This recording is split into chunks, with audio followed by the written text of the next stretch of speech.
Cinema താരമായിരുന്ന Nawaz എന്ന് പറയുന്ന ചെറുപ്പക്കാരനാണ്. ഒറ്റ നിമിഷം കൊണ്ട് സർവ്വതും പടച്ചവനെ അവസാനവും അവൻ മാറ്റാനുണ്ടോ. ജീവിതത്തിൽ എവിടെ വെച്ചാണ് മരണം നമ്മളെ തേടി വരുന്നതെന്നറിയില്ല. വയത് പറയുന്ന ഞാൻ എന്റെ വീടെത്തുമെന്നുറപ്പില്ല, കേൾക്കാമെന്നിരിക്കുന്ന നിങ്ങൾ വീട് വെത്തെത്തുമെന്നുറപ്പില്ല. അതുകൊണ്ട് കൊതുകിന്റെ ചിറകിന്റെ വില പോലുമില്ലാത്ത ആയുസം പിടിച്ചിട്ടാ ഞാനും നിങ്ങളും നടക്കുന്നത്. അതുകൊണ്ട് എന്റെ പ്രിയപ്പെട്ടവരോട് പറയുകയാണ്, അസ്റായിൽ എന്ന് പറയുന്ന മലക്ക് കണ്ണിന്റെ മുമ്പിലേക്ക് ഇറങ്ങി വരുന്ന രംഗമുണ്ടല്ലോ. ആകാശത്ത് നിന്ന് 70 മുതൽ 70,000 വരുന്ന ഒരു സംഘവുമായി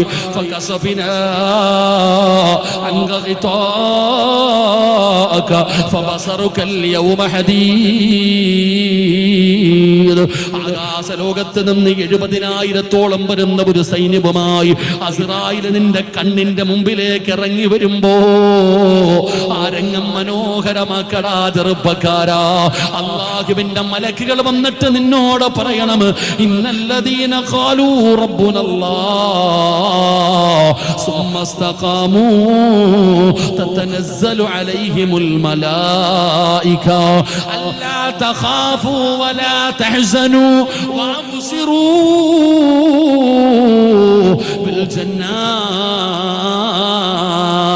എന്തിനാ പേടിക്കുന്നത്, എന്തിനാ വിഷമിക്കുന്നത്, എന്തിനാ സങ്കടപ്പെടുന്നത്? വഅബ്സിറൂ ബിൽ ജന്ന, ഇതാണടാ സ്വർഗ്ഗം. കാണടാ ചെറുപ്പക്കാരാ, ഉമ്മമാരെ കാണുമ്മമാരെ, വഅബ്സിറൂ ബിൽ ജന്ന. മലക്കുകൾ ഇങ്ങനെ സ്വർഗ്ഗം കാണിച്ചു തരികയാണ്. അവര് പറയുന്നു, ലാ ഇലാഹ ഇല്ലല്ലാഹ് എന്ന് പറഞ്ഞുകൊണ്ട് ലോകത്തോട് വിട പറയാ പരിശ്രമിക്കൂ. അതുകൊണ്ട് അൽഹംദുലില്ലാഹ് അവസാനം നന്നാക്കാനാ, അവസാനം മനോഹരമാക്കാനാ ശൈഖുനാ അത്തിപ്പറ്റ ഉസ്താദിന്റെ അവസാനം ഞാൻ പറയേണ്ടതില്ലടോ. നിങ്ങൾ ഓരോരുത്തരും അനുഭവസ്ഥരാണ്. ഞാൻ ജീവിച്ചിരുന്നപ്പോ എന്റെ മരണപ്പെട്ടു പോയ സഹോദരനുമായി ഒരു ദിവസം രാവിലെ സുബഹി നമസ്കാരത്തിന്റെ സമയത്താണ് ശൈഖുനയെ കാണാമെന്നത്. ഇന്നും എന്റെ മനസ്സിൽ ഓർമ്മയുണ്ടടോ സഹോദരാ, ഇന്നും എന്റെ മനസ്സിൽ ഉസ്താദ് ഓർമ്മയുണ്ട്. എന്റെ ജീവിതത്തിൽ ഞാൻ കണ്ട മഹാനാ സഹോദരാ, കണ്ടവരെ കുറിച്ച് അനുഭവം കുറിച്ച് പറയുകയാണ്. എന്റെ ജീവിതത്തിലെ സ്വന്തം അനുഭവമാ ഞാൻ പറഞ്ഞത്. ആ ഉസ്താദിന്റെ മരണം നമുക്ക് സമ്മാനിച്ചത് വല്ലാത്ത ഒരു അത്ഭുതമായിരുന്നു. അതേ വഴിയിലാണ് മക്കളും സഞ്ചരിക്കുന്നത്. അവർക്കൊന്നും വേണ്ടടോ, അവര് ദുനിയാവിന്റെ ഒന്നും ആഗ്രഹിക്കുന്നില്ലടോ. അവസാനം മനോഹരമാക്കണം, അവസാനം മനോഹരമാക്കണം. ഞങ്ങളെ കൊണ്ട് ആർക്കെങ്കിലും ഉപകാരമുണ്ടാകണം. അതിനു വേണ്ടിയാണ് പടച്ചവന് 180ഓളം വരുന്ന വിദ്യാർത്ഥികളെ ഇന്നിവിടെ പഠിപ്പിച്ചു കൊണ്ടിരിക്കുന്നത്. അൽഹംദുലില്ലാഹ്. ഇനി പെൺകുട്ടികൾക്കുള്ള സ്ഥാപനത്തിന് തുടക്കം കുറിക്കുകയാണ്.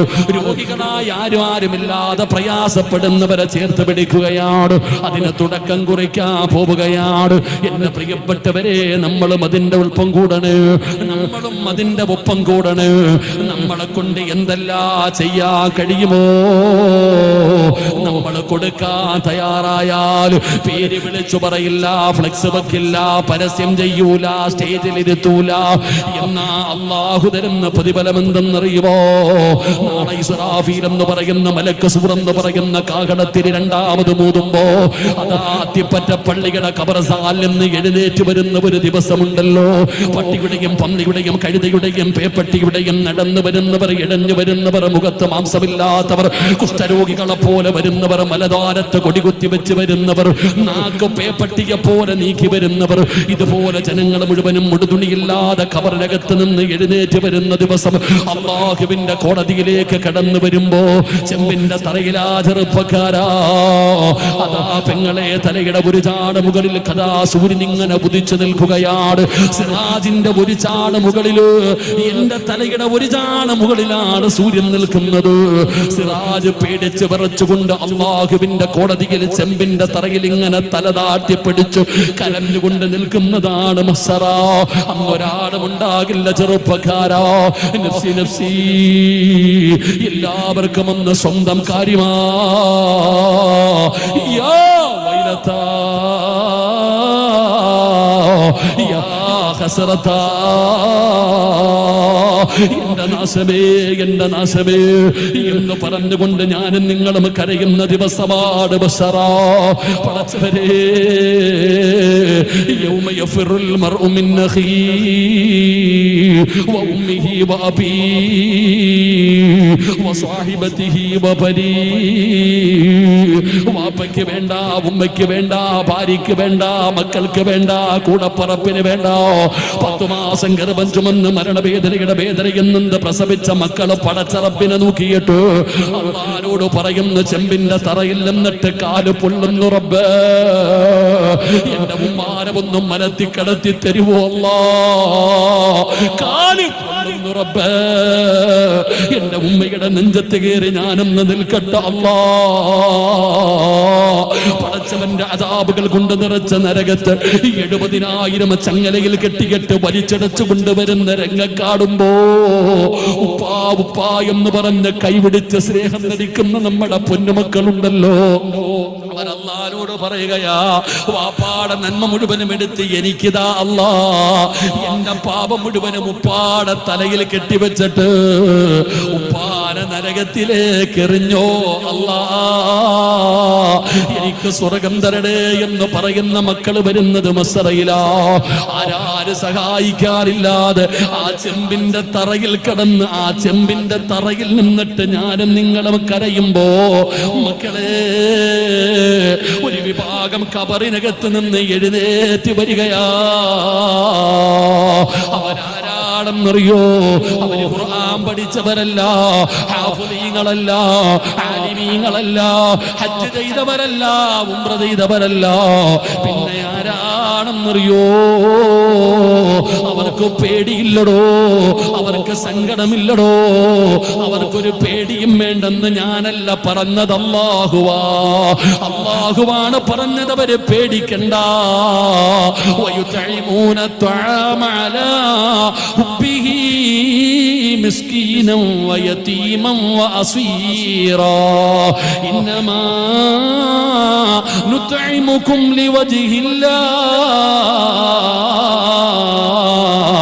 ലാ നുരീദു മിൻകും ജസാഅൻ വലാ ശുകൂറാ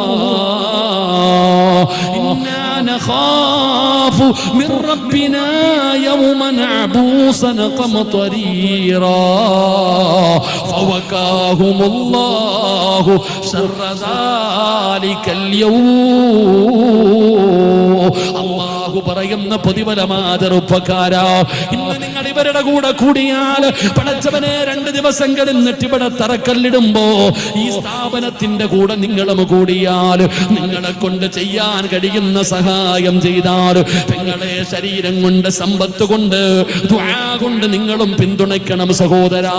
എല്ലാവരും ഒറ്റക്കെട്ടായി നിന്നാൽ പടച്ചവനെ ഒന്നുമില്ലെങ്കിലും ദുആ ചെയ്യാമല്ലോ.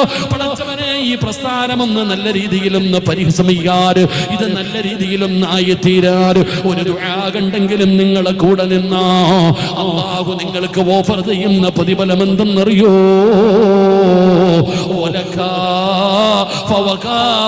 ഫവകാഹുമുല്ലാഹു ശർറ ദാലികൽ യൗം. ഏറ്റവും ശർറായ ദിവസമുണ്ടല്ലോ, അത് മസ്സറയാടാ ചെറുപ്പക്കാരാ, അത് മസ്സറയാ. പെങ്ങള് ഒരാള് പോലെ തിരിഞ്ഞു നോക്കാറില്ലാത്ത അള്ളാന്റെ മസ്സറയാ സഹോദരങ്ങള്. അവിടെ നീ പേടിക്കണ്ട സഹോദരാ, അവിടെ നിങ്ങൾ ഭയപ്പെടണ്ടടോ, അവിടെ നിങ്ങൾ പേടിക്കണ്ട. അല്ലാഹു പറയുകയാണ്, ഫവകാഹുമുല്ലാഹു ശർറ ദാലികൽ യൗം. ആ ശർറായ ദിവസം, ഏറ്റവും ജനങ്ങൾ മുഴുവനും കരയുന്ന ദിവസം, പേടിച്ച് വിറച്ചു പോകുന്ന ദിവസം, ഗർഭിണികളായ പെണ്ണുങ്ങൾ പ്രസവിച്ചാൽ വേദന പോലും അറിയില്ല, പെങ്ങള് അറിയാതെ പ്രസവിച്ചു പോകുന്ന ദിവസമാണ് മസ്സറ. കുഞ്ഞുങ്ങളുടെ മുടി പോലും പേടിച്ചിട്ട് നരച്ചു പോകുന്ന ദിവസമാണ് മസ്സറ. ആ പരലോകം നന്നാക്കണേ അല്ലാ, ആ പരലോകം നന്നാക്കണേ അല്ലാ. അല്ലാഹു ആ പരലോകം നന്നാക്കി തരുമാറാകട്ടെ. എൻ്റെ പ്രിയപ്പെട്ട സഹോദരങ്ങളെ, നിങ്ങളും അൽഹംദുലില്ലാഹ് ഈ നന്മയുടെ കൂടെ കൂടിയാൽ ഏറ്റവും ശർറായ ദിവസം ഒരു പേടിയുമില്ലാതെ നാളെ മഹ്ശറയിലേക്ക് നിനക്ക് കടന്നു ചെല്ലാം. അല്ലാഹു ഭാഗ്യം തരുമാറാകട്ടെ. അള്ളാഹു ഭാഗ്യം തരുമാറാകട്ടെ. വാച്ചി നോക്കണ്ട, 11 മണിയായെന്ന് എനിക്ക് മനസ്സിലായി. അള്ളാഹു നമ്മുടെയൊക്കെ അവസാന സമയം നന്നാക്കി തരുമാറാകട്ടെ. ആമീൻ പറയട്ടെ. അള്ളാഹു അവസാന സമയം നന്നാക്കി തരുമാറാകട്ടെ. എൻ്റെ പ്രിയപ്പെട്ട സഹോദരങ്ങൾ, അതുകൊണ്ട് അൽഹംദുലില്ലാ നിങ്ങൾ ഇവരുടെ കൂടെ കൂടിക്കോ. 11 മണിയായി. ഇൻഷാ അല്ലാഹ് തീർത്താറായില്ലേ? അപ്പം നിർത്തി കൂടെ ഇൻഷാ അല്ലാഹ്. അൽഹംദുലില്ലാ. ഇനിയിപ്പോൾ ഉറൂസിനെ നമ്മളെ കൂടെ വിളിച്ചേക്കണം കേട്ടോ സാർ. ഇൻഷാ അല്ലാഹ് ബാക്കി ഉറൂസിന് പറയാം. അള്ളാഹു ആഫിയത്ത് ആരോഗ്യം തരുമാറാകട്ടെ. നാളെ രാവിലെ എനിക്ക് ലക്ഷദ്വീപിൽ പോകണം. ഇന്ന് പോകേണ്ടതായിരുന്നു, പകരം ഒരാളെ വിട്ടിട്ടുണ്ട്. അപ്പം അവർ പറഞ്ഞു ഉസ്താദ് പ്രസംഗിക്കൊന്നും വേണ്ട, ഇവിടെ വരെ വന്നിട്ട് പോയാൽ മതി. അതാ മരിച്ചാലും പറയും മയ്യത്തൊന്ന് കയറ്റി വെച്ചിട്ട് പോകാൻ. അതങ്ങനെ മരിച്ചാലും പറയും ഒന്നും വേണ്ടത് മയ്യത്ത് കയറ്റി വെച്ചിട്ട് പോകാൻ എന്ന് പറഞ്ഞ പോലെ അള്ളാഹു ആഫിയത്തും ദീർഘായുസ്സും നൽകുമാറാകട്ടെ. അപ്പം നിങ്ങൾ കൂടിക്കോ, ഇവരുടെ കൂടെ നിങ്ങളും കൂടിക്കോ. സമ്പത്ത് കൊണ്ടോ ശരീരം കൊണ്ടോ മനസ്സാ വാച കർമ്മണ എന്താണോ പറ്റുക. അൽഹംദുലില്ലാ. എൻ്റെ പ്രിയപ്പെട്ട സഹോദരങ്ങളെ സ്ഥലമൊക്കെ എഴുതി കൊടുത്തു കഴിഞ്ഞു. പൈസ ഇനിയും കൊടുക്കാൻ കിടക്കാന്ന് പറഞ്ഞു. എല്ലാം അൽഹംദുലില്ലാ നിങ്ങളുടെ നാടിൻ്റെ വെളിച്ചമായി മാറാൻ പോവാ. ഈ നാടിൻ്റെ ഐശ്വര്യമായിട്ട് അൽഹംദുലില്ലാ മാറാൻ പോകാം.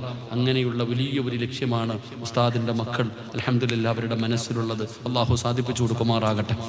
അള്ളാഹു സാധിപ്പിച്ചു കൊടുക്കുമാറാകട്ടെ. അൽഹംദുലില്ലാ അള്ളാഹു സാധിപ്പിച്ചു കൊടുക്കുമാറാകട്ടെ. ഉസ്താദിൻ്റെ മക്കളും അതേ വഴിയിൽ സഞ്ചരിക്കാൻ അള്ളാഹു ഭാഗ്യം കൊടുക്കുമാറാകട്ടെ. എൻ്റെ പ്രിയപ്പെട്ടവരെ, അള്ളാഹു തരുന്ന പ്രതിഫലം നാളെ പരലോകത്തുകൂടെ പേടിയില്ലാതെ പോകാം. അള്ളാഹു ഭാഗ്യം തരുമാറാകട്ടെ. അന്ന് എന്തുണ്ടെന്ന് പറഞ്ഞിട്ടും കാര്യമില്ലല്ലോ. അന്ന് നമ്മുടെ കയ്യിൽ എന്തുണ്ടെന്ന് പറഞ്ഞിട്ട് കാര്യമില്ല. അന്ന് രക്ഷപ്പെടാൻ ആകെ ഉള്ളത് എൻ്റെ പ്രിയപ്പെട്ടവരെ നമ്മുടെ ജീവിതത്തിൽ ചെയ്യുന്ന നന്മകളാ. അള്ളാഹു നമുക്ക് ഭാഗ്യം തരുമാറാകട്ടെ. ഖുർആൻ പറഞ്ഞ രണ്ടാമത്തെ പ്രതിഫലം ഫവഖാഹുമുല്ലാഹു ശർറ ദാലിക്കൽ യൗം വലഖാഹും നളറതൻ വസുറൂറ. എന്നെ കാണാനുള്ള അവസരം അള്ളാഹു തരും. പടച്ച റബ്ബിനെ കാണാനുള്ള ഒരു അവസരം അള്ളാഹു തരും. ഈ ലോകത്തിന്റെ മുഴുവനും അധിപനായ അള്ളാഹുവിനെ കൺകുളിർമയോടെ 14 രാവിലെ ചന്ദ്രനെ കാണുന്നത് പോലെ അള്ളാഹിനെ കാണാടോ. അള്ളാഹു ഭാഗ്യം തരുമാറാകട്ടെ. അള്ളാഹിനെ കാണാനുള്ള ഭാഗ്യം തരുമാറാകട്ടെ. അള്ളാഹിനെ കണ്ടുമുട്ടാനുള്ള ഭാഗ്യം തരുമാറാകട്ടെ. അള്ളാഹിനെ കാണണമെങ്കിൽ എവിടെ പോകണം? അള്ളാഹിനെ കാണണമെങ്കിൽ എവിടെ പോകണം? നിങ്ങൾ എന്താ വെടികൊണ്ടതുപോലെ ഇരിക്കണേ? അള്ളാഹിനെ കാണണമെങ്കിൽ എവിടെ പോകണം? സ്വർഗത്തിൽ പോയാലേ അള്ളാഹിനെ കാണാൻ പറ്റും. പടച്ച റബ്ബിനെ കാണണമെങ്കിൽ സ്വർഗത്തിൽ പോകണം ഇൻഷാ അല്ലാഹ്. അള്ളാഹുവിന്റെ സ്നേഹം ലഭിക്കാനുള്ള ഒന്നാമത്തെ വഴി പടച്ചവനിലേക്ക് നമ്മുടെ കാര്യങ്ങൾ നമ്മൾ പരമേൽപ്പിച്ചു കഴിഞ്ഞ അള്ളാഹുവിന്റെ സ്നേഹം നമുക്ക് ലഭിക്കുകയാണ്. രണ്ടാമത്തെ വഴി എന്തെന്നറിയുമോ എൻ്റെ പ്രിയപ്പെട്ട സഹോദര? നമ്മളെല്ലാവരും അള്ളാഹുവിന്റെ പരിശുദ്ധമായ ഖുർആൻ പാരായണം ചെയ്യുന്നവരാ. ഒരുപാട് ഖത്തം തീർത്തവരുണ്ടോ? ഒരുപാട് ഖത്തം തീർത്തവരുണ്ടോ? ഉസ്താദേ, ഞാൻ ആഴ്ചയിൽ ഒരു ഖത്തമാണ്, മാസത്തിൽ ഒരു ഖത്തമാണ്. പടച്ചവനെ, നമ്മൾ ഓരോരുത്തരും പാരായണം ചെയ്യുന്നവരാണ് ഖുർആൻ. അല്ലാഹുവിന്റെ പരിശുദ്ധമായ കലാമായ ഖുർആൻ ഉണ്ടല്ലോ, ആ ഖുർആൻ വെറുതെ പാരായണം ചെയ്തിട്ട് കാര്യമില്ല. ഒരു പേജ് വെറുതെ ഓതിയിട്ട് കാര്യമില്ല. ഏതെങ്കിലും ഒരു മനുഷ്യൻ അല്ലാഹുവിന്റെ പരിശുദ്ധമായ ഖുർആൻ പാരായണം ചെയ്യുമ്പോ ഇത് അല്ലാഹുവിന്റെ കലാമാണെന്നുള്ള ബോധത്തോടെ വേണം പാരായണം ചെയ്യാൻ. ഞാൻ ഓതുന്നത് അല്ലാഹുവിന്റെ വിശുദ്ധമായ ഖുർആനാണ്. ലൗ അൻസൽനാ ഹാദൽ ഖുർആന അലാ ജബലിൽ ലറഅയ്തഹു ഖാശിഅൻ മുതസദ്ദിയൻ മിൻ ഖശിയത്തില്ലാഹ്. നിബിതങ്ങൾ പറയുകയാ, അല്ലാഹുവിന്റെ വിശുദ്ധമായ ഖുർആൻ എവിടെന്ന് പറയുകയാണ്. നമ്മളൊക്കെ പാരായണം ചെയ്യുന്ന നമ്മുടെ വീടുകളുടെ അലമാരിക്കകത്ത് നിരത്തി വെച്ചിരിക്കുന്ന ഖുർആൻ ഉണ്ടല്ലോ, ഈ ഖുർആൻ എങ്ങാനും അല്ലാഹു സുബ്ഹാനഹു വ തആല ഒരു മലയുടെ മുകളിലാണ് ഇറക്കിയിരുന്നതെങ്കിൽ സുബ്ഹാനല്ലാഹ്, ആ ഖുർആൻ ഇറങ്ങിയത് കാരണം ഭയന്ന് വിറച്ചുകൊണ്ട് ആ പർവ്വതങ്ങൾ പോലും തൂലികളായി പോകുമായിരുന്നു. ആ ഖുർആൻ ഇറങ്ങിയത് കാരണം പേടിച്ചിട്ട് ആ പർവ്വതങ്ങൾ പോലും തൂലികളായി പോകുമായിരുന്നു എന്ന് അല്ലാഹുവിന്റെ വിശുദ്ധമായ ഖുർആൻ പറയുമ്പോ, എന്റെ പ്രിയപ്പെട്ടവരെ, നമ്മളിൽ ആരാ ഖുർആൻ ഓതുന്ന സമയത്ത് പടച്ചവനെ അർത്ഥം ചിന്തിക്കുന്നതാരാ? പാപ്പാ, നിനക്ക് അർത്ഥം അറിയില്ലെങ്കിലും ഇത് അല്ലാഹുവിന്റെ കലാമാണെന്ന് നിനക്കറിയുമല്ലോ. ഇത് അല്ലാഹുവിന്റെ വിശുദ്ധമായ ഖുർആനാണെന്ന് നിനക്കറിയുമല്ലോ. അതൊന്നുമില്ലാതെ തൊടാൻ പാടില്ലല്ലോ.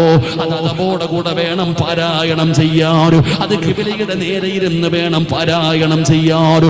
അതിന്റെ ഇടയിൽ ഖുർആൻ പാരായണം ചെയ്യുന്ന സമയത്ത് ഏതെങ്കിലും ഒരു മനുഷ്യന് സംസാരിച്ചാൽ അവന്റെ 40 ദിവസത്തെ അമലുകൾ പോലും നഷ്ടപ്പെട്ടു പോകുമെന്ന് ഹദീസുകൾ പറയുമ്പോ നീ ഓതുന്നത് ഖുർആനാണെന്നുള്ള ബോധം പോലും നമ്മളിൽ പലർക്കും ഇല്ലാതെ പോവുകയാ. നമ്മൾ കേൾക്കുമ്പോ നിസാരമാക്കുകയാ, നമ്മൾ പാരായണം ചെയ്യുമ്പോ നിസാരമാക്കുകയാ. ഈ വഅദ് കേൾക്കാമെന്നവരോട് പറയുന്നു, ഖുർആനാ വാപ്പാ, പെങ്ങളെ, ഖുർആനാ മോള്, വല്ലാതെ സൂക്ഷിക്കണം മോള്. അല്ലാഹുവിന്റെ പരിശുദ്ധമായ ഖുർആനിൽ നീ വല്ലാതെ പേടിക്കണം, കളിക്കല്ലേ പെങ്ങള്. ഓതിയില്ലെങ്കിൽ ഓതിയില്ലെന്നേ ഉള്ള പെങ്ങള്, നീ അതിനെ കളിയാക്കല്ല്, നീ അതിനെ പരിഹസിക്കല്ല്, അതിനെ നീ നിസാരമാക്കല്ല്, കയ്യിൽ വെച്ചുകൊണ്ട് കഥ പറയല്ലേ പെങ്ങള്. എന്റെ പ്രിയപ്പെട്ട ചെറുപ്പക്കാരാ, അല്ലാഹുവിന്റെ വിശുദ്ധമായ കലാമിനെ നീ പരിഗണിക്കാതെ വന്നാൽ അല്ലാഹു നിനക്ക് തരുന്ന ശിക്ഷ എന്തെന്നറിയുമോ? അല്ലാഹു നിനക്ക് തരുന്ന ശിക്ഷ എന്തെന്നറിയുമോ? അല്ലാഹുവിന്റെ പരിശുദ്ധമായ ഖുർആൻ തന്നെ പറയുകയാണ്.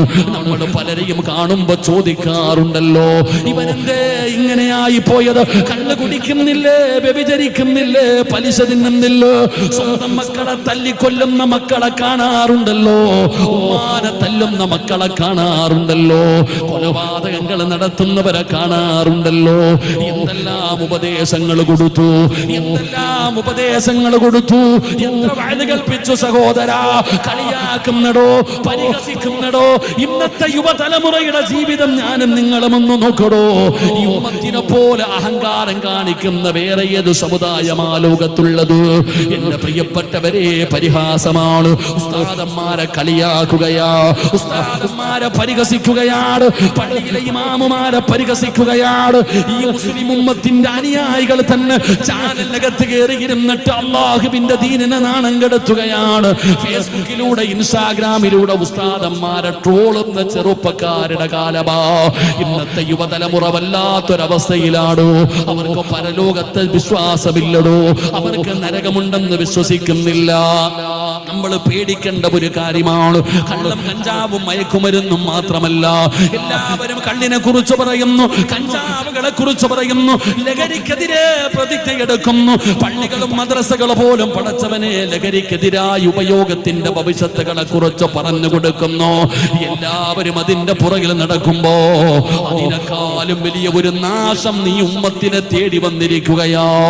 അതിനേക്കാളും വലിയ ഒരു നാശം നമ്മുടെ വീടുകളിൽ കടന്നു വന്നടോ. നാശം ഏതെന്നറിയുമോ? നമ്മുടെ മക്കൾക്ക് ഇന്ന് പടച്ചവനെ മരണത്തിന് ശേഷമുള്ള ജീവിതത്തിൽ വിശ്വാസമില്ല. വിശ്വാസപരമായി നമ്മുടെ മക്കൾ ഒരുപാട് പിന്നോട്ടാ സഹോദരാ. മരണത്തിന് ശേഷമുള്ള ജീവിതത്തെ കുറിച്ച് നിന്റെ മക്കൾക്ക് വിശ്വാസമുണ്ടോ? നരകത്തെ കുറിച്ച് വിശ്വാസമുണ്ടോ? സ്വർഗത്തെ കുറിച്ച് വിശ്വാസമുണ്ടോ? ഓരോ വാഴും കേട്ട് ഫർദയും ഹിജാബും പിടിച്ച് കയ്യിലെ തസ്ബീഹും പിടിച്ച് നടന്നാ മാത്രം പോരാ പെങ്ങള്. മക്കളെ കുറിച്ച് പഠിക്കണം സഹോദരിമാര്. ഞാൻ നിങ്ങളെ വെറുതെ കളിയാക്കിയതല്ല, ഞാൻ നിസാരമായി പറഞ്ഞതല്ല. ഈ വഅദ് കേൾക്കാമെന്നിരിക്കുന്ന താടിയുള്ള തഴമ്പുള്ള ഹജ്ജ് ചെയ്താ നിസ്കരിക്കുന്ന ഉപ്പയോട് ഞാൻ ചോദിക്കട്ടെ, ഉമ്മയോട് ചോദിക്കട്ടെ, ഇന്ന് വഅദ് കഴിഞ്ഞ് തിരിച്ചു നീ നിന്റെ വീട്ടിലേക്ക് കടന്നു ചെന്നു, നിന്റെ മക്കളെ വിളിച്ചെടുത്തിരുത്തുകയാണ്. എന്നിട്ട് നീ സ്വർഗത്തെ കുറിച്ച് പറഞ്ഞു കൊടുക്കുകയാണ്. പാലരുവികളും തേനരുവികളും ഒഴുകുന്ന പടച്ച റബ്ബിന്റെ സ്വർഗമുണ്ടല്ലോ. മക്കളെ, സ്വർഗത്തെ കുറിച്ച് ഉമ്മ തന്റെ മക്കളോട് പറഞ്ഞു കൊടുക്കുകയാണ്. അല്ലാഹുവേ, ഒരു മനുഷ്യനും ചിന്തിക്കാൻ കഴിയാത്ത ലഹും ജന്നാതുൻ തജ്രീ മിൻ തഹ്തിഹൽ അൻഹാർ. പാലരുവികളും തേനരുവികളും ഒഴുകുന്ന പടച്ച റബ്ബിന്റെ സ്വർഗമുണ്ടല്ലോ. അവിടെ കഷ്ടപ്പാടില്ല, ദുരിതമില്ല, പ്രയാസമില്ല, രോഗമില്ല, കഷ്ടപ്പാടില്ല. അവിടെ സന്തോഷമാ സഹോദരാ. അതിലുണ്ട് മുന്തിരി തോട്ടവും റുമ്മാനും, രസമുള്ളതാ കദളിപ്പഴം തിന്നാനും, താരാട്ടുപാടാൻ തോഴിമാർ പലരുണ്ട്,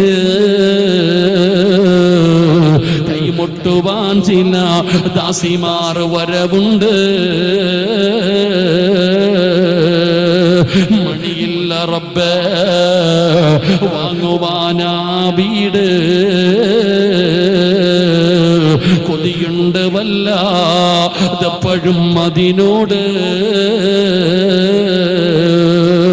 അതിലേക്കു നീയൊരു പാസുതാ മന്നാനേ,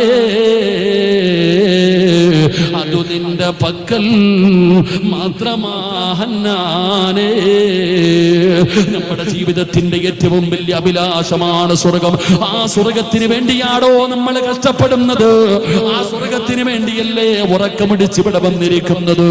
ഇന്ന് വയത് കഴിഞ്ഞ് തിരിച്ച് വീട്ടിലേക്ക് ചെന്നിട്ട് 8ാം ക്ലാസ്സിലും 9ാം ക്ലാസ്സിലും 10ലും +1നും +2നും പഠിക്കുന്ന മക്കള് വിളിച്ചിരുത്തിയിട്ട് ഉമ്മ നബി തങ്ങളുടെ ഹദീസ് പറയുകയാ, അല്ലാഹുവിന്റെ റസൂൽ പറഞ്ഞ ഹദീസ് പറഞ്ഞു കൊടുക്കുകയാ. മോനെ, അല്ലാഹുവിന്റെ റസൂൽ പറയുന്നു, ഇന്ന ഫിൽ ജന്നത്തി ലശജറ, സ്വർഗ്ഗത്തിലൊരു മരമുണ്ട്, സ്വർഗ്ഗത്തിലൊരു തണൽ വൃക്ഷമുണ്ട്. പ്രത്യേകതയുള്ള മരമൊന്നുമല്ലടോ, സാധാരണ ഒരു തണൽ വൃക്ഷത്തെ കുറിച്ച് നബി തങ്ങൾ പറയുകയാണ്. ആ സ്വർഗ്ഗത്തിലെ ഒരു മരത്തിന്റെ ചുവട്ടിലൂടെ ഒരു മനുഷ്യന് വാഹനപ്പുറത്തു സഞ്ചരിക്കുകയാ. രാത്രി വീട്ടിൽ പോയിട്ട് ഈ വയല് കേൾക്കാൻ വേണ്ട ഈ മുസ്ലിമീങ്ങൾ എല്ലാവരും ഉണ്ടല്ലോ, നിങ്ങളുടെ മക്കളെ അടുത്ത് വിളിച്ചിരുത്തിയിട്ട് പറയണം, മോനെ, സ്വർഗത്തിൽ ഒരു മരമുണ്ട്, ആ മരത്തിന്റെ ചുവട്ടിലൂടെ ഒരു മനുഷ്യൻ നടക്കുകയല്ല, വാഹനപ്പുറത്ത് സഞ്ചരിക്കുകയാണ്. ഒരു നല്ല സ്പീഡിൽ സഞ്ചരിക്കുന്ന ഒരു കുതിരയുടെ മുകളിൽ സ്വർഗത്തിന്റെ ഒരു മരത്തിന്റെ ചുവട്ടിലൂടെ ഒരു മനുഷ്യൻ 1 മാസമോ 1 കൊല്ലമോ 10 കൊല്ലമോ ഒന്നുമല്ല, 100 കൊല്ലം സഞ്ചരിച്ചു. മേത്ത സന 100 വർഷം ഒരു മനുഷ്യൻ സ്വർഗത്തിലെ ഒരു മരത്തിന്റെ ചുവട്ടിലൂടെ കുതിരപ്പുറത്ത് സഞ്ചരിച്ചു. ലാ യഖ്തഉഹ, അവനത് വിട്ടുകിടക്കാൻ കഴിയില്ല എന്ന് നബിയിന റസൂലുള്ളാഹി സ്വല്ലല്ലാഹു അലൈഹി വസല്ലം. നബിയിന റസൂലുള്ളാഹി വീട്ടിൽ ചെന്നിട്ട് മക്കളോട് പറയുകയാ, 100 കൊല്ലം വാഹനത്തിൽ സഞ്ചരിച്ചാലും വിട്ടുകിടക്കാൻ കഴിയാത്ത വലുപ്പമുള്ള ഒരു മരം സ്വർഗത്തിലുണ്ടെന്ന് ഈ താടിയും തഴമ്പും നിസ്കാരമുള്ള നമ്മൾ വീട്ടിൽ പോയിട്ട് മക്കളോട് പറഞ്ഞ മക്കൾ ചോദിക്കും, എന്തൊരു തെള്ളലാ വാപ്പാ നിങ്ങൾ തെള്ളണേന്ന്. ഇതെന്താപ്പാ അല്ലേ, ഇതെന്ത് തെള്ളലാ നിങ്ങൾ, ഇത്രയ്ക്കൊക്കെ വേണം. അവൻ ജീവിതത്തിൽ കണ്ടിരിക്കണ ഏറ്റവും വലിയ മരം ഈ റോഡ് സൈഡിൽ ഇരിക്കണ ആലുമരമാണ്. നിങ്ങൾക്ക് വിശ്വാസം ഉണ്ടോ? ഞാനിത് പറഞ്ഞപ്പോ നിങ്ങൾ എന്റെ കണ്ണ് തള്ളിയിട്ട് നോക്കണം, എന്നാ സിറാജ ഇതെന്ന് അല്ലേ. ബാലരമയിലെ കഥയാ. ഉമ്മ അടുക്കളയിൽ നാപ്പോയിട്ട് ചൂട്, ഉമ്മക്ക് ചായ വേണം. ഉമ്മ ഇങ്ങനെ ചായ വെക്കും, പെട്ടെന്ന് മോളിങ്ങനെ കയ്യൊന്നു, ചൂടുമ്മ.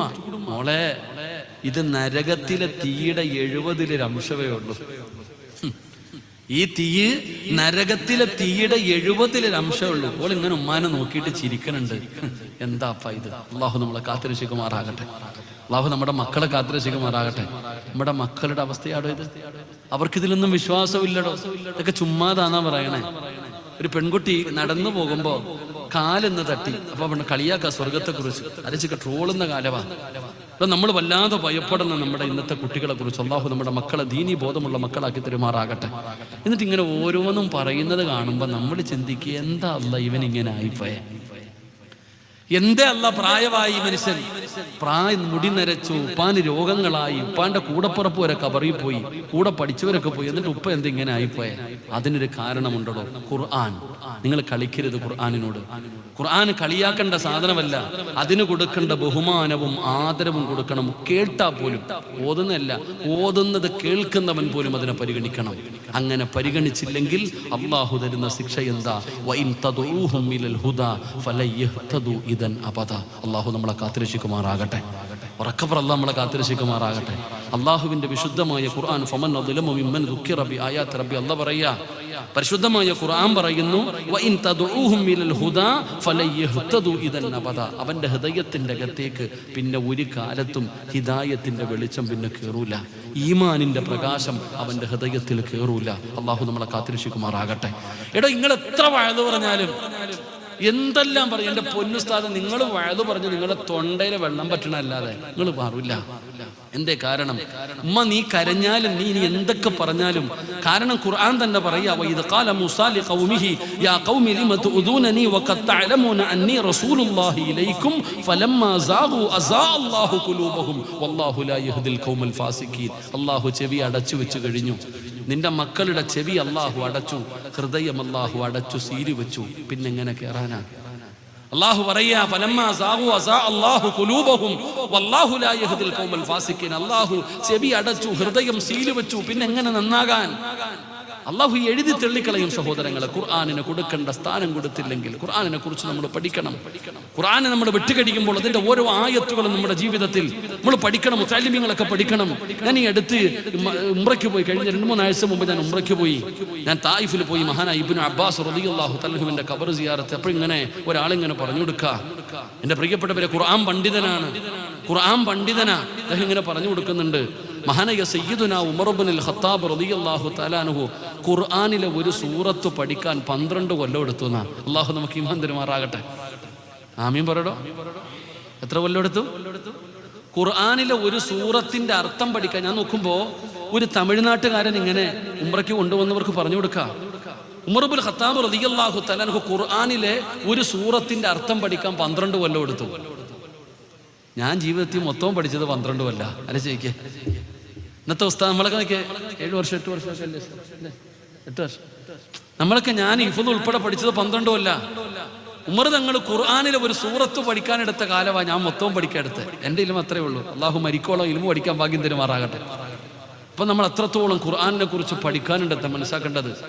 എൻ്റെ പ്രിയപ്പെട്ട സഹോദരങ്ങളെ, ഞാൻ പറഞ്ഞു വന്നത്, ഖുർആൻ കേട്ടാൽ ഏത് മനുഷ്യൻ്റെയും ജീവിതത്തിൽ മാറ്റം വരും. ഇവിടെ അത്രയ്ക്ക് ലഹരിയാണോ ഖുർആൻ. അബൂജഹലും മുത്തുബത്തും ഷൈബത്തും രാവിലെ മുഴുവനും പറയും, മുഹമ്മദ് ഖുർആൻ ഓതുന്നത് നിങ്ങൾ കേൾക്കരുത്, എവിടെങ്കിലും നിന്ന് ഓതുന്നത് കേട്ടാൽ ചെവി കൈവച്ചുകൊണ്ട് പോകണം.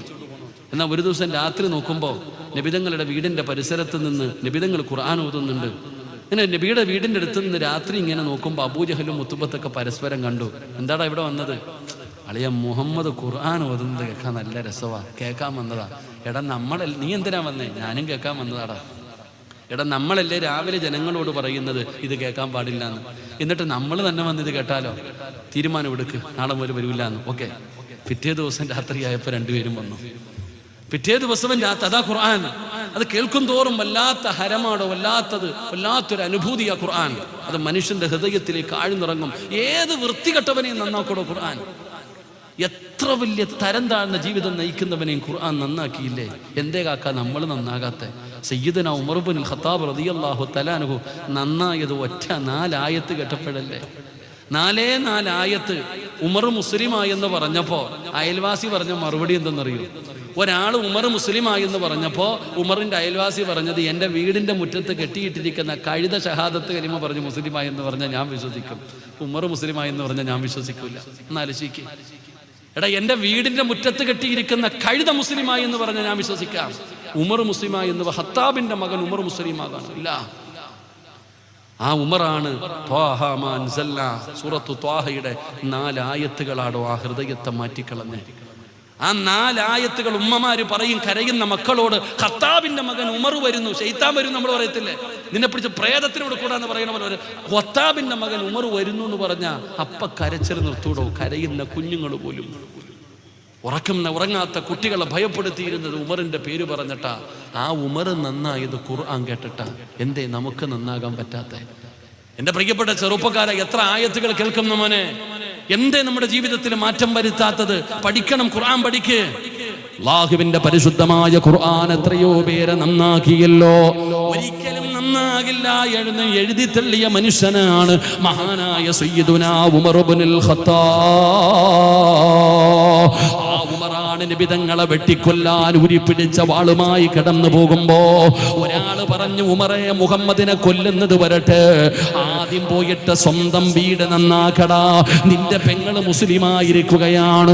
ഉമറിന് സഹിക്കാൻ കഴിയുന്നില്ല. വീട്ടിലേക്ക് കടന്നു ചെല്ലുമ്പോ തന്റെ സഹോദരി ഫാത്തിമയും ഭർത്താവും ഖുർആൻ പാരായണം ചെയ്യുകയാ. അവിടുന്ന് സൂറത്ത് ത്വാഹ പഠിച്ചുകൊണ്ടിരിക്കുകയാണ്. വീടിന്റെ അകത്ത് കയറി ചെന്ന് തന്റെ പ്രിയപ്പെട്ട പെങ്ങളെ എടുത്ത് തല്ലിച്ചതയ്ക്കുകയാണ്. ശരീരത്തിലൂടെ രക്തമിങ്ങനെ ഒഴുകുകയാണ്. അല്ലാഹുവേ, രക്തത്തിൽ കുളിച്ചിരുന്ന് കരയുന്ന കൂടപ്പറപ്പിനെ കണ്ടപ്പോ ഉമർ തങ്ങളെ പതറിയടോ. സഹോദരിയാണല്ലോ, ഒരൽപ്പ നിമിഷത്തേക്ക് അവിടെ നിന്ന് പരാജയപ്പെട്ടു പോയടോ. അവിടെ നിന്ന് ചോദിക്കുന്നു, ഫാത്തിമ, ഞാൻ ഇവിടേക്ക് വരുമ്പോ നീ എന്തോ പാടുന്നത് കേട്ടല്ലോ ഫാത്തിമ, എനിക്കും ആ പാട്ടൊന്ന് പാടിത്തരുമോ? അവിടെ നിന്ന് പറഞ്ഞു, പാട്ടല്ല ഉമറേ, അത് അല്ലാഹുവിന്റെ കലാമാ. പോയി ശുദ്ധിയായിട്ട് വാ.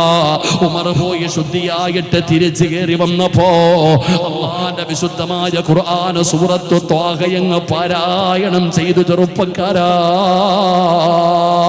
കാട്ടാളനായ ഉമറിന്റെ കണ്ണ് നിറഞ്ഞു പോയടോ. ഇലാ ഹദ്റത്തി റസൂലില്ലാഹ്, അല്ലാഹുവിന്റെ പ്രവാചകന്റെ ചാരത്തേക്ക് ഉമർ വരുന്നെന്ന് കേട്ടപ്പോ സഹാബത്ത് പതറിയടോ. സഹാബാക്കളിൽ പലരും പതറിപ്പോയടോ. കാരണം ഉമറാണ് വരുന്നത്, ഖത്താബിന്റെ മകൻ ഉമറാണ് വരുന്നത്. പേടിച്ച് വിറച്ചു പോയടോ. എന്നാൽ ആ ഉമറിനെ അതാ മഹാനായ സയ്യിദുനാ ഹംസ റളിയല്ലാഹു തആല അൻഹു അവിടന്ന് തടഞ്ഞു നിർത്തുകയാണ്. ഉമറിന്റെ ജീവിതത്തിൽ ആദ്യമായിട്ട് തടയുന്നത് ഹംസയാടോ. തടഞ്ഞു നിർത്തിയിട്ട് പറഞ്ഞു, ഉമറേ, മുസ്ലിമാകാൻ വന്നതാണെങ്കിൽ നബി തങ്ങളുടെ കൈപിടിച്ച് ഷഹാദത്ത് കലിമ പറഞ്ഞ് മുസ്ലിമാകാം. അല്ല, നബി തങ്ങളെ എന്തെങ്കിലും ചെയ്താ വന്നതാണോ? നീ ജീവനോടെ പോകില്ലടാ ഉമർ. ആ ഈമാനുള്ള ഹംസ റളിയല്ലാഹു തആല അൻഹുവിന്റെ വാക്ക് കേട്ടിട്ട് അതാ ധീരനായ ഉമർ പേടിച്ചു പോയടോ. അതാടോ ഈമാൻ, അതാടോ ഈമാൻ. അവസാനം നബി തങ്ങളുടെ കയ്യിൽ പിടിച്ച ഷഹാദത്ത് കലിമ പറഞ്ഞു മുസ്ലിമായി ഉമർ മടങ്ങിപ്പോയത് വഅദ് കേട്ടിട്ടല്ലടാ ചെറുപ്പക്കാരാ, അല്ലാഹുവിന്റെ പരിശുദ്ധമായ ഖുർആൻ കേട്ടിട്ടാ. പെങ്ങള്, എവിടെ വഅദുണ്ടെങ്കിലും ഏറ്റവും കൂടുതൽ വഅദ് കേൾക്കാൻ പോകുന്നത് പെങ്ങന്മാരാണല്ലോ. ഏത് മജ്‌ലിസിലും കടന്നു പോകുന്നല്ലോ. എടാ ചെറുപ്പക്കാരാ, എന്തേ മോനെ